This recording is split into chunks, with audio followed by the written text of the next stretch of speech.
Hello everyone, welcome back to the Technology Innovation Hub. It's going to be the second session from Cloud Portal. So about the cloud industry overview. We have been discussing the basics about cloud computing, the essence, the core of the cloud computing. Let me share my screen.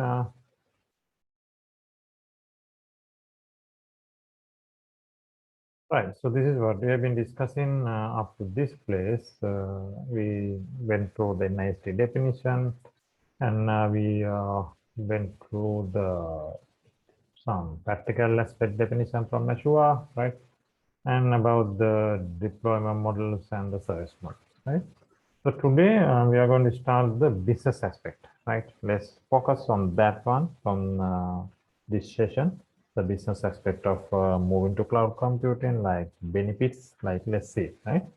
Okay, let's start the session with that, right? So the very first thing is why businesses are moving to cloud. That's the very first question. So why they have to move to the cloud? Now, moving to cloud means it's a kind of a migration, right? So, and again, definitely they have been operating on premise, right? So that's why they need to go to cloud, no, right? Otherwise, right? So it's maybe they are going to lift and shift, right? Or maybe they're going to operate with a hybrid model first, right? Rather than just lifting and shifting, right? They can operate for certain time hybrid model, something on premise, something on cloud, identifying the less priority applications first to migrate likewise. So, I mean, in the migration plan, there are many steps, right? So, anyway, first thing is why we need to move to cloud as a business, why if we operate in premise, why we need. Okay, let's go to the reasons first, right? And reasons and the situations when we need to move to cloud and why. So both will be covered, right? So the very first thing is software and hardware refresh cycle, right? Yeah, we know that because in a data center, right? So nowadays we plan hardware for 5 years, right? So that's general. If you talk about some time back around 2014, 15, so it may be every 3 years we may renew, right? But those days were all, there were 5 years plan. So the data center hardware refresh cycle maybe be 5 years. Now look at that. So if you now it's a capex capital expenditure. So it'd be 5 years. I mean, depending on the contract, right? So if in a service agreement, the organization has to go through this, right? So this can be an issue sometimes, right? But on comparatively, if you are in cloud, the cloud model, the cloud way of performing the same activity is quite different, right? So you don't have a particular capital expenditure, right? So you are going to have a pay-as-you-go model, right? But before getting to these details, I can show you. I think I have a reference, one of the references. So if you go here, so this is a reference where you can also go to why hardware refresh was cloud conversion crucial to business, right? So it has been given a little bit of details. So you can see, you can go to it. And yes, so we are in hardware refresh. So this is what, when you say hardware refresh, it's including a lot of things, right? Power, cooling, right? Racks and a lot of things, right? It's not just hardware boxes, right? Yes, so likewise, and we have after an expensive refresh, some business encourage the chance of undergoing provisioning hardware to save a lot of money. Yes, so that causes capital expenditure. So, right. So they're doing after an expensive refresh. Some business encouraged the chance of under provisioning hardware, right? So that's the meaning by new, right? So because refreshing is not always a suggestion. So we had to decommission. At some point, we had to decommission the hardware. Decommissioning means you are just throwing it away and buying a new box, right? So that's why all of these headaches are available if you maintain a data center. In comparative, the benefits of cloud conversion. So if you go to cloud, you can see power, cooling, cost, right? Cloud work. So it's all about service. You don't, I mean, no longer you own a data center, right? It's a service for you, right? So the cloud service provider will maintain these things for you, right? It's no longer in your control. Real-time state cost, yeah, cloud runs on shared infrastructure, right? Model along with end user, yeah. So likewise, a cost-wide customer, yeah, okay. So pay-as-you-go model also there, right? Over provisioning costs, so under provisioning risk, cloud gives on-demand direction, implementation, scalability, yeah, capital expenses. So likewise, so just go to this document for you to understand. And upgrade challenges all take care by the cloud service provider, right? So that's why maintenance again, cloud patches, upgraders will, all everything. So it's no longer your headache. So this is one of the reasons, right? Again, is saving cost and time, right? One of the reasons why organizations, the business are moving to cloud. One of the reasons about to get away from this headache of refresh cycle, right? But if you go to this one, Horizon Technology, right? So if you go there, they also address this problem in detail. If you take a look at this one, and again, they also a consultancy firm. So if you go there, analyzing hardware refresh cycles in a data center 2021, right? So they are telling more details. They are doing a comparative analysis between whether to keep your data center by keep on refreshing every 5 years or whether to go ahead for a cloud solution. So they give you facts, right? Just go through these details.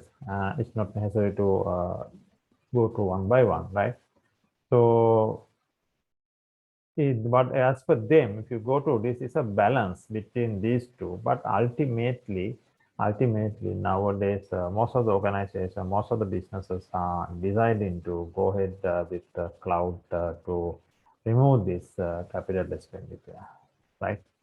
So just go to this document as well. So once this presentation, I'm going to share this deck over GitHub, so you can just click and go to it for your knowledge, right?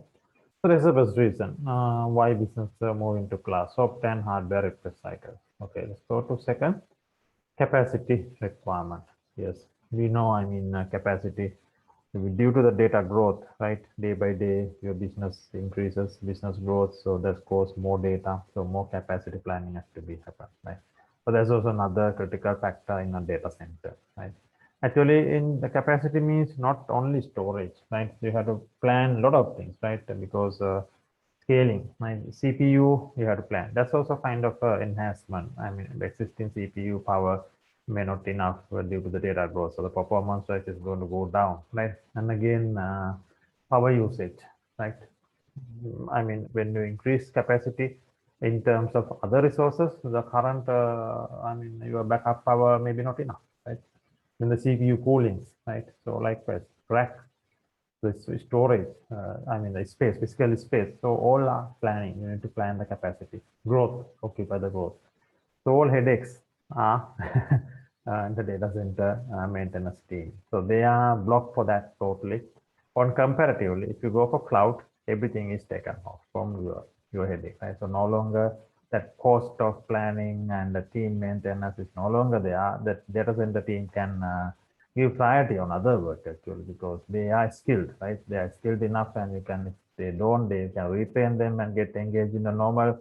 You can add their value also to grow your business in other terms. So you can participate in the business innovation things rather than just getting locked them into the data center maintenance activities, right?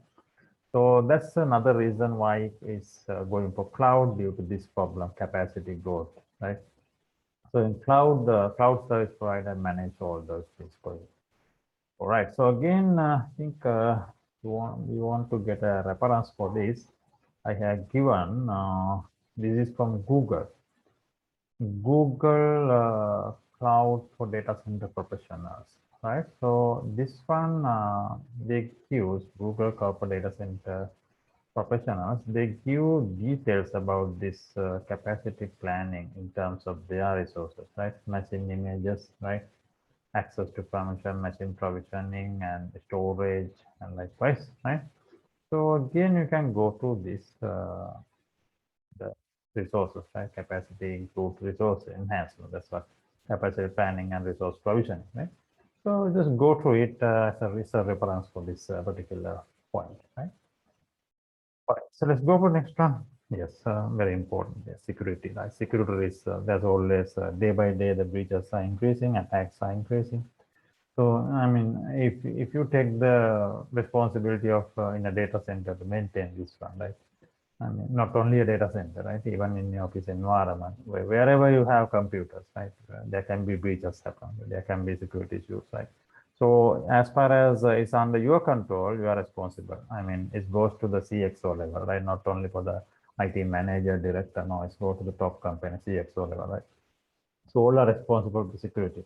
But if you outsource this one, right? If you take it as a service from a cloud service provider, they manage this for you, right? You don't need to worry about that. They are keeping up to date, right? I mean, we'll come back in more details on advantages of cloud computing, more details on security. So that's the fact. So it's another reason to get rid of this problem why people are moving to cloud in business, right?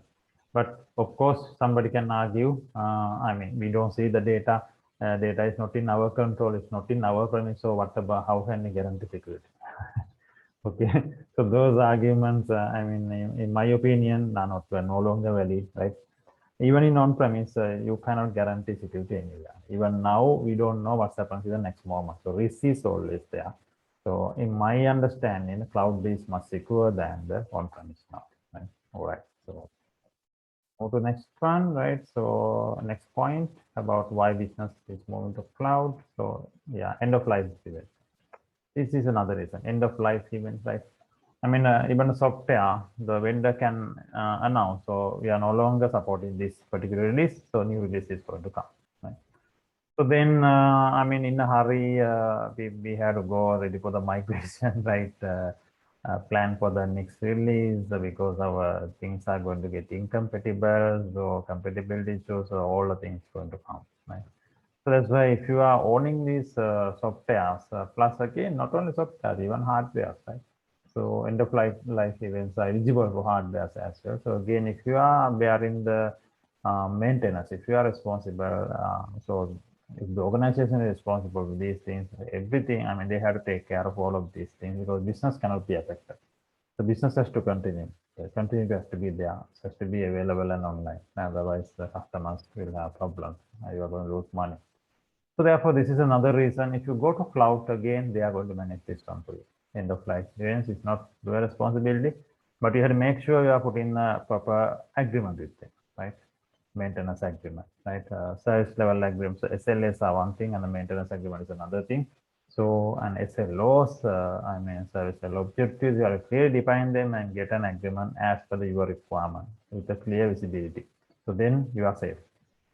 All right, that's another reason. Right. So if you go for another fifth one, the compliance. Of course, the compliance. Right. Compliance is another big problem. Not like the security. Compliance is bigger than security, I guess. Right.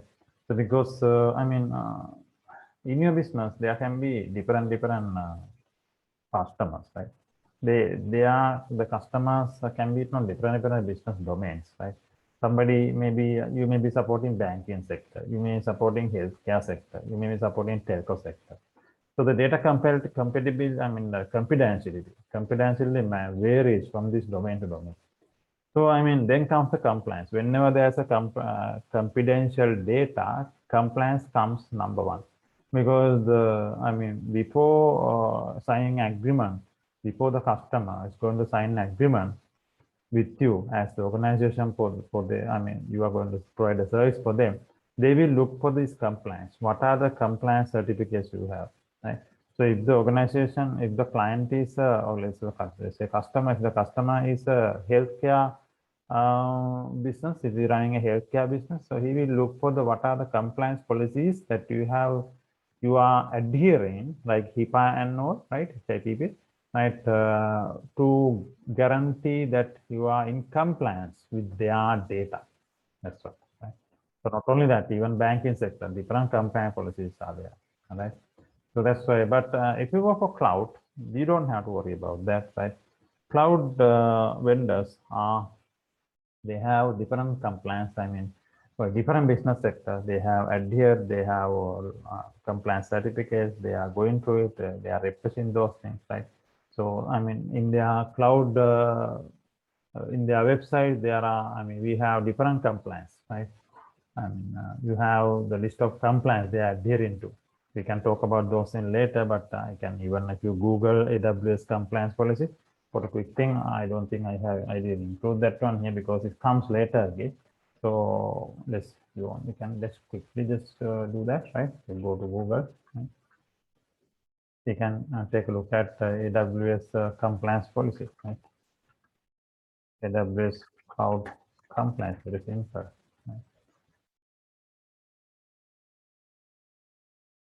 Right? They have a list, right? Cloud compliance, you can see they will give you their list of certificates, AWS compliance, right? So on that you go down, right? All the compliance things will get listed. Compliant resources, compliant, visit our compliant resources, right? So you can see compliant resources. So here, all the list is there.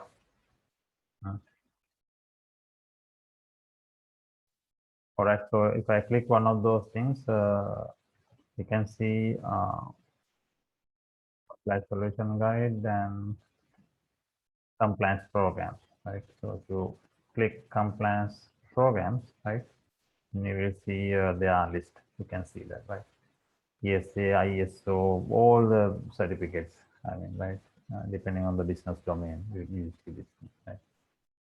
And this depends on the domain. They have different things, right? Okay. And different regions also there as per their cloud, right? So not only AWS, even Azure, Oracle, Alibaba, they have their own compliance programs equally, right? So, all right, so that's about that. So in cloud, you don't have that problem, right? So the compliance, right? So that's what we are talking about. And again, the sixth one is renewal of contracts. Yes. I mean, on-premise, there comes a contract renewal time depending on the agreement that you have signed with your support provider for hardware, software, right? So renewal time is another time to consider. I mean, whether you are going to renew or you are going to exit from the existing vendor for your hardware support, and you are going to sign up with cloud. So that's a decision point, right? Renewals, but again, renewals can be a problem, right? Because it's maybe increasing cost for you, right? And again, it's going to be a new set of terminologies sometimes, right? Not always the same thing going to get renewed, right? New set of conditions are going to come. So again, it's a impact for you, right? So because you are totally responsible for that. But with cloud, the things are behaving differently, right? I mean, you have the contracts, but they are going to handle most of the things for you. So it's going to be much easier than on-premise. Right? So we'll talk about details on those things later with practical example, but it's going to be another condition why business is moving to cloud. Right? Another one, the acquisition, business acquisition, right? Because acquisition means merging and acquisition. So it's going to be, I mean, it's a kind of understanding between two organizations, right? Because in a time of acquisition, if you acquire another product, so two technology is going to get merged. So how is going to impact your business, right? So that also matters. So therefore, but in cloud, so those things are, I mean, the integrations and the issues they are going to manage, no, right? And its story is going to be a little bit different in cloud and much easier. So again, but this is a condition also. It's a situation where if you can select to move to cloud, the business, right? Because at the time of merging, you can have the business process merging, and when it's come to the hardware terms, right? When it's come to the infrastructure merging, you can think about rather than just renewing the existing hardware, you can think about to go for cloud. Right? It's another condition. So I think I have a reference for this. Right? Yeah. So for science, it's time to move to cloud and how capitalize on them, right? And you can see it is one of the so when the best time to move to cloud. So that's why it's one of the situations, right? You can see you are going to merger and acquisition, right? In May. So that's why at this time you can decide to move to cloud, implementing cloud for this strategy. So just go to these references, you can get an idea. So for the time being, just we'll come back to these things with case studies later, more details. But for the time being, so it's just another condition and another situation where you can select to move to cloud. All right. So we have 7 situations and 7 conditions. All right. Right. So let's move forward and those are why business are moving to cloud, and then we get the benefits of moving to cloud. What are the benefits, right? The first thing is we're going to have scalability, right? That's one of the major benefits, scalability, right? So we know scalability comes in different terms. You have the vertical scalability, horizontal scalability, right? So let's check this one, reference for this, right? We go inside, we can see auto scaling. Now this is with Alibaba Cloud, right? So Alibaba Cloud, they have this auto scaling, right? Auto scaling is a service to automatically adjust computing resources based on your volume required. That's true, because scalability means, for example, now if you say vertical scalability, that means you are adding more, maybe easy to instance, right? Horizontal scalability means you are, I think it's other way around, right? Horizontal scalability means you are just expanding in your hardware, right? You are adding more instances for your existing environment, right? Vertical means you are just expanding on your existing systems, right? Maybe adding more processors, adding more storage, right? Likewise. So there are, likewise, you have vertical and horizontal scalability, right? Okay, so scalability matters when depending on the workload, right? Because so what happens in cloud, it will be auto scale, right? So when the business load increases, automatically they will plug in more processing power, more storage power. So actually more hardware resources into the environment automatically, right? So again, you have to, depending on the agreement, that's true, but you have to manage the cost properly, right?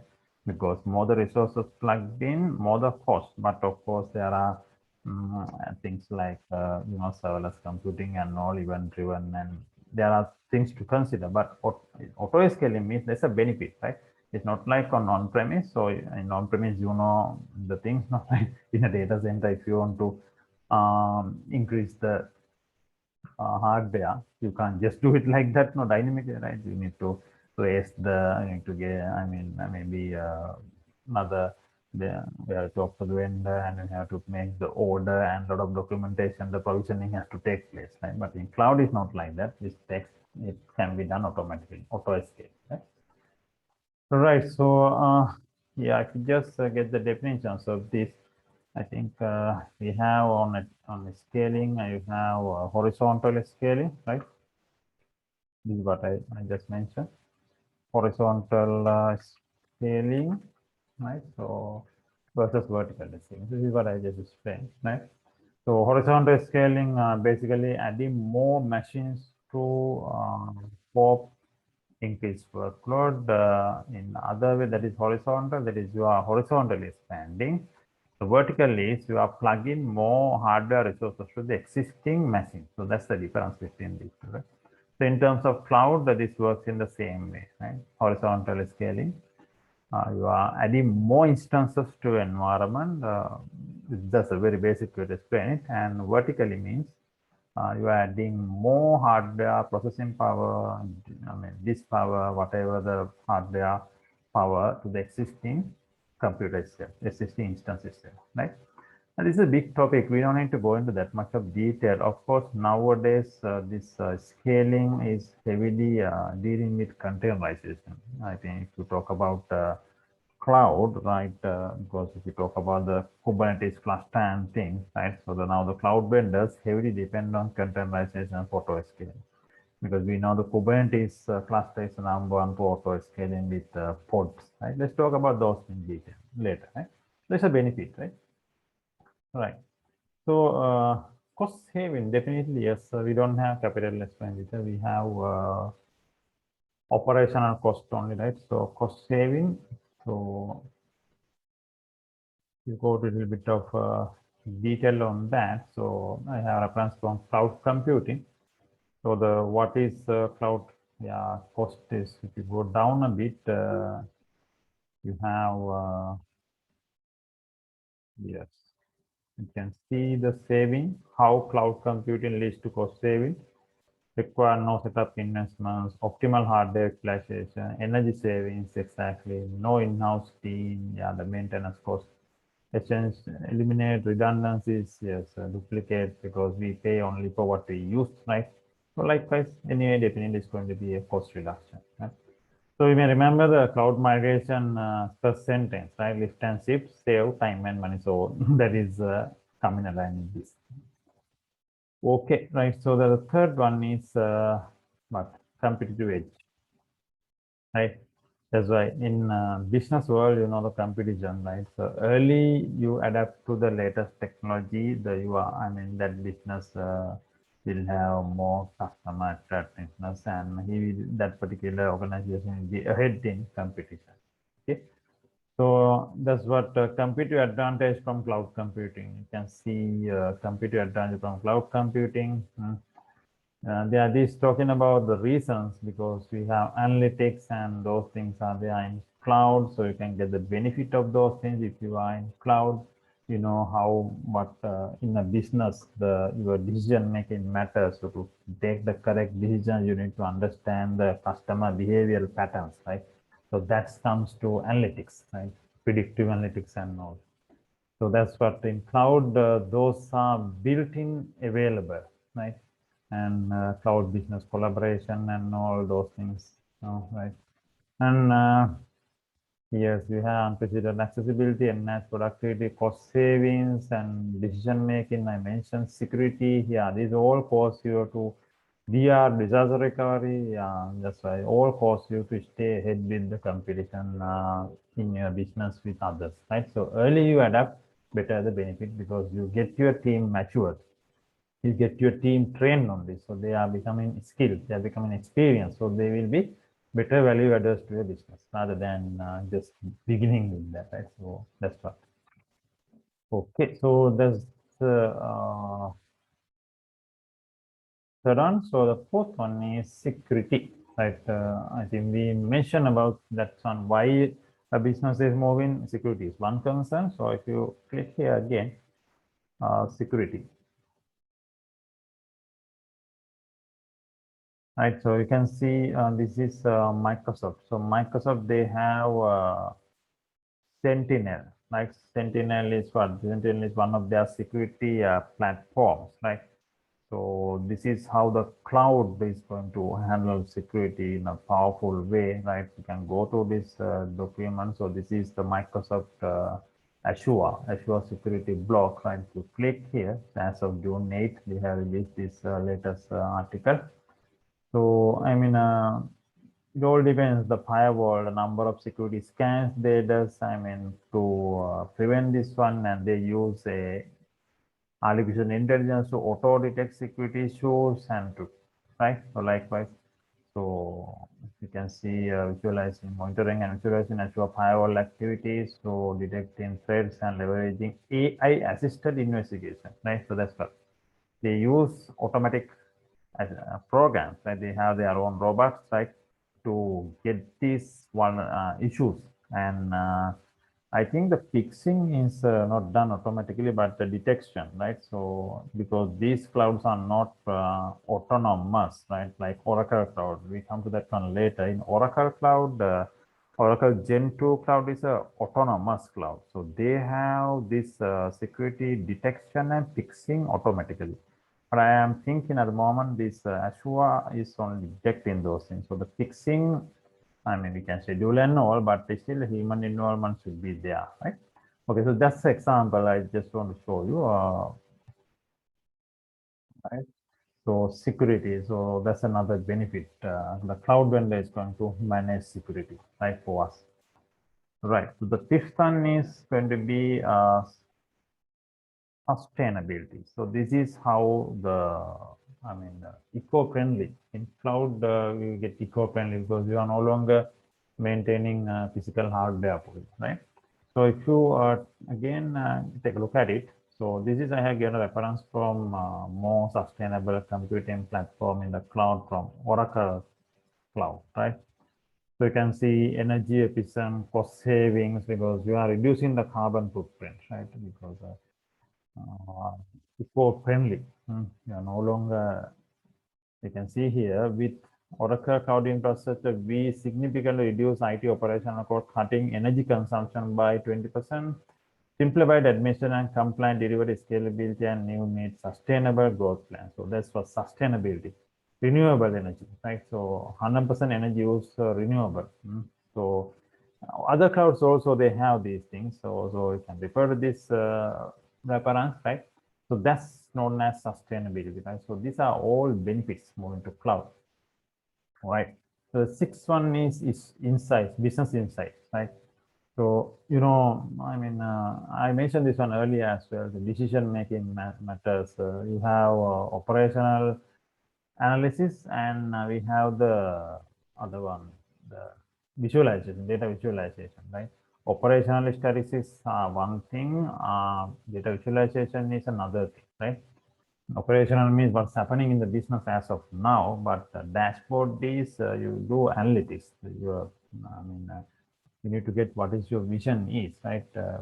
What's going to happen in the future, like, right? So cloud-based analytics, secure, agile, and accessible BI. So this Tableau. So Tableau is one of the famous what is that, analytical or the data visualization tools, right? One of the leading tools, right? So I have given that example for you. Just you can just go through it. So inside, so in cloud, these things are inbuilt. With most of the cloud vendors, they have these separate analytical tools.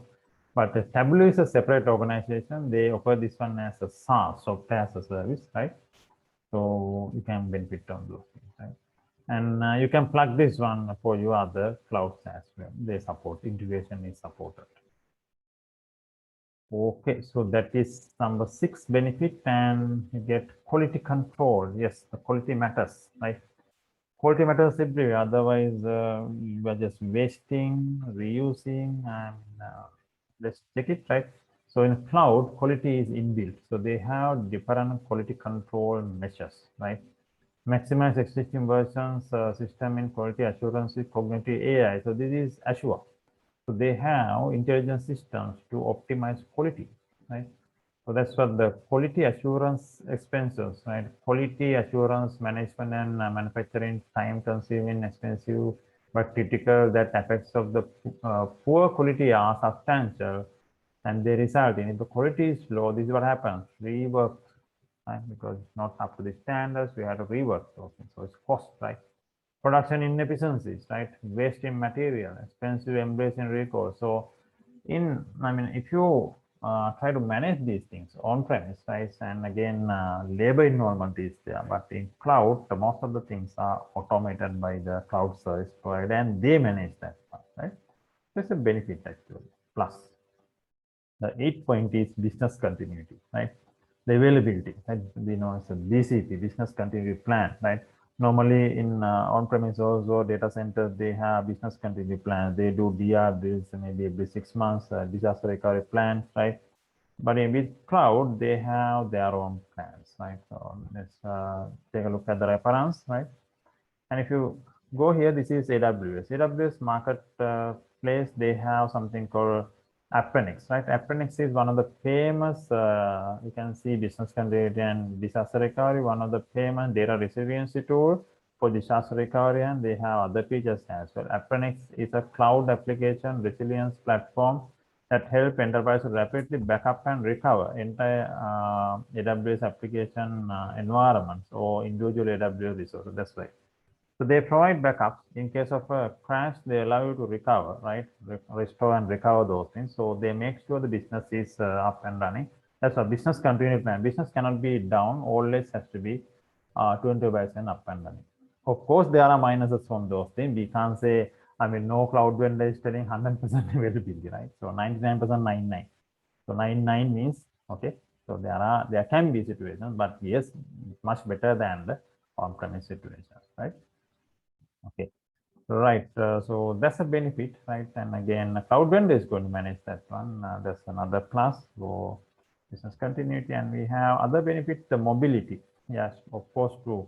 This is work anywhere, right? You can share data. Yeah, work anywhere. Because we can go to the reference out there. The mobility, that's another benefit.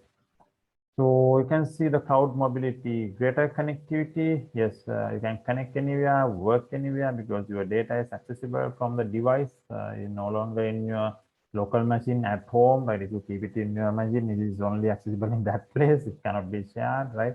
But here the mobility is not like that. Cloud, the data is accessible from anywhere. It's accessible from your laptop, accessible from your mobile, accessible from your other device, right? Okay. So that's what is mobility.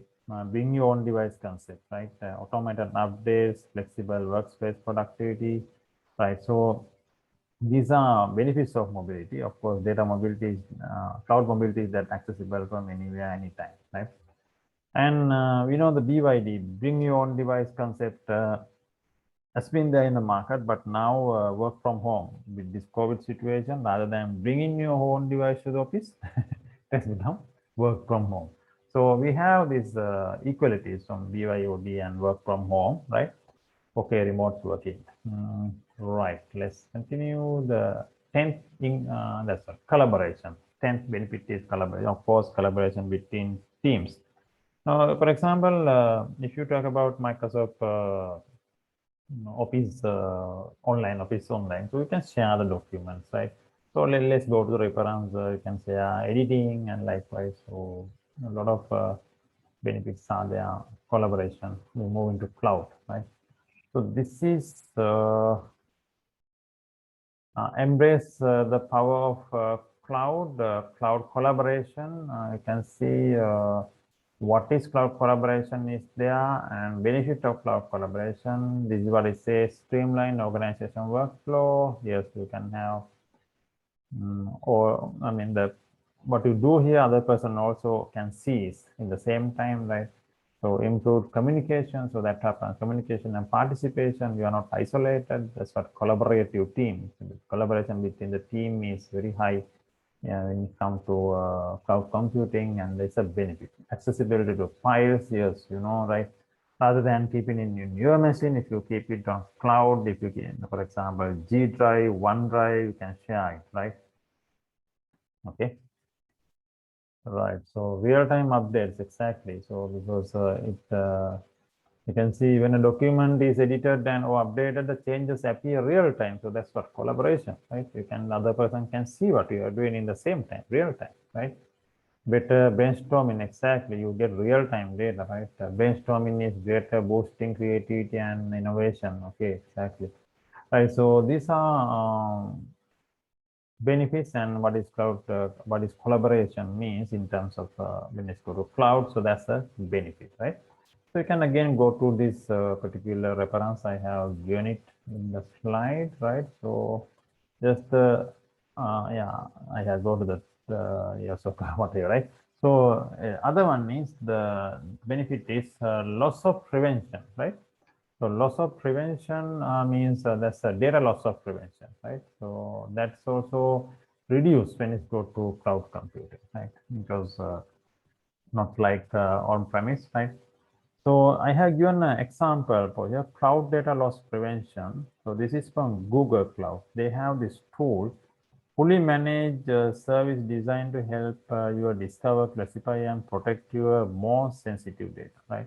So data loss is you are losing data, right? So you have to prevent it, right? So you have to protect it as well.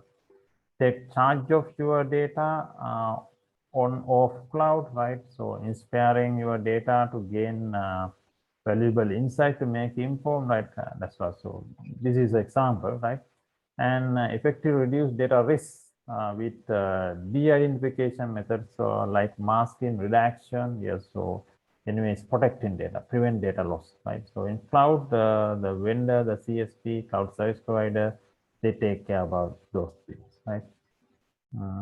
Yes, again, data DLP is a little bit of broad topic, but just to give you an idea. So it's a benefit when moved to the cloud, right? So loss of data prevention, DLP, right? Data loss and prevention. Okay, right. So, okay, so having talked about the benefits and why the business needs to move to the cloud, we get the negatives, of course. We have talked about negatives also, right? But let's talk about the few negatives, right? So we have the negative points. Yeah, depends on the internet connection. Exactly. Having said then whatever, if you don't have proper internet connection, right, with the proper speed, you are going to affect the slowness, right? So I mean, and that's why this edge computing and things are coming, the keeping your particular device closer to as much as possible. But still, if the endpoints are not properly occupied with the fast connections, you are going to get affected because cloud is all depends on your internet connectivity, right? Risk of data confidentiality, yes, still, yes. We talked about compliance policies, security, still the risk is there. I mean, you can't prevent it 100% always, right? The level of security exactly is a negative, right? Sometimes we may wonder, can the cloud service provider has access to your data? The question, does the cloud service provider has access to your data? Do they have root access? Or the second question is, do they give root access to us in the IC2 instance? Most of them you, yes, okay, but still can be on certain level of risk with security, right? Compliance, yes, we talk about positive, but still compliance, right? So vulnerability in the event of an attack, data vulnerability, here is something goes wrong in the cloud machine, how we are going to protect this data. Sometimes suddenly these, I mean, services becoming unavailable. You know, if you search in the Google, the unavailability time in AWS, unavailability time in Google, right? If you look at those data, sometimes there are outages, exactly. I mean, right? There are downtimes, right? Of course, very minimum, but yet there are, right? And you know, enough of cases are there, enough of data loss cases are there in the history, right? Recent history. I can tell you more cases, but let's move on. So vendor lock-in, that's another disadvantage. I mean, you keep on using the cloud vendor for years, automatically you will get locked within the vendor. You mean, what do you mean by that? Because you keep on using their features, sometimes these features will become incompatible with other vendors. For example, if you are within AWS for a long time, if you're trying to move away from AWS, you may not be able to because you are heavily dependent on their own features. That's known as vendor lock-in. So that's why now the multi-cloud and the features are coming in so that it is distributed, so that vendor lock-in can be minimized, right? That's, okay, but still it's a disadvantage, it's a negative, right? Yes, support issues, yeah. Whatever the SLA agreements are done, still the support issues are there. People who are involved in the cloud business, they know these things practically. We'll talk about those things again later. Account and service hijacking, yes, your cloud account is more critical. Still, your accounts and passwords can be stolen, so can be utilized by other people, right? So these risks are there. Data loss and theft, so we just talked about the DLP, so still this is the other way around. Whatever the protection done from the cloud vendor, still data loss and theft can be there, right? So, and again, data leakage, that's another thing. I mean, it can be leak, right? Leak means not the total thing, but certain percentage, right? It can be stolen, right? So denial of service attacks and those things are those attacks for that is comes under security, but data leakage, yes.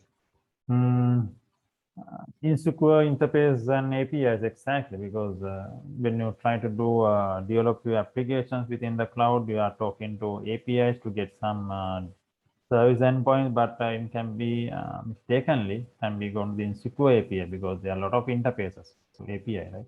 To get the data from another service, you call an API. Also, security of the API matters, right? Yeah. Okay. So what it says, but moving to cloud may be inevitable. True, right? Whatever said and done, the negatives, moving to cloud may be inevitable. Okay, right? So that's what. So in the currently everybody is going after cloud, especially with this current pandemic situation, to facilitate the businesses, to keep the business running with the digital transformation. Everybody is moving to cloud, right? So and it is inevitable, whatever said and done, the negatives, right? So I just talk about data leakage, right? So data leakage, to just say data leakage is unauthorized transmission of data from within the organization to an external destination, data leakage, right? And that is a little bit different to this. Data lost is something else, leakage is that, right? Transferring unauthorized flow from one place to another, right? Okay, so with that, let's stop here the second session because the next thing we need to move it to the cost calculation and all, right? The cloud cost calculation for planning. So let's move it to that with the next session, right? So for this session, let's stop it here, right? So I will meet you soon again with the next session. All right. Have a great time, right? If you enjoy the session, you can put a subscribe. I'll meet you soon. Bye bye. Bye.